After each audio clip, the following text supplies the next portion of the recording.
Anonymous Pinoy Confessions. Baby Daddy. Hi, call me Tia. I just wanna share this story na wala akong mapagkwentuhan kasi baka makancel ako. Pero tawang-tawa talaga ako rito. I have this long-term partner for almost 5 years na. On and off kami. Ilang beses na siyang nag-cheat sa akin, but I really don't have anyone other than him. Like literal na siya na rin at ang family niya ang pamilya ko. Kaya nagkakabalikan pa rin talaga. Sa kagustuhan kong magantihan siya ng malupit, August 2023, I decided to flirt with his favorite ex-guy best friend.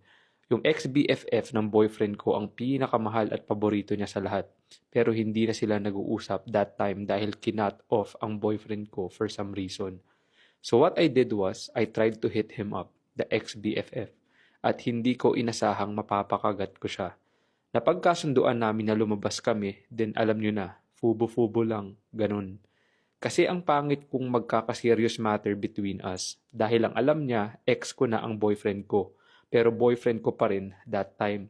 Sinabi ko lang kay ex-BFF na nag-break kami ng boyfriend ko kahit na hindi.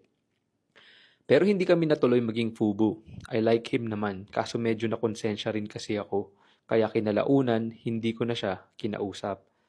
Fast forward, December 2023, I found out na I was 4 months pregnant.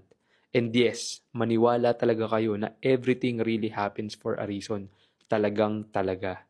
Imagine kung natuloy kami ni ex-BFF maging fubo noon, di hindi ko alam kung sino sa kanila ng boyfriend ko ang ama.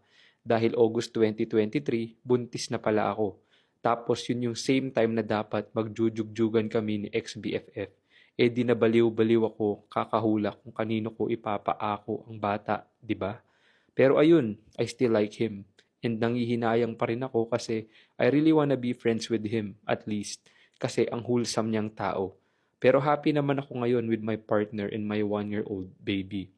Until now, mutuals pa rin kami sa Facebook ni ex-BFF at palagi pa rin siyang early sa pag-view ng stories ko.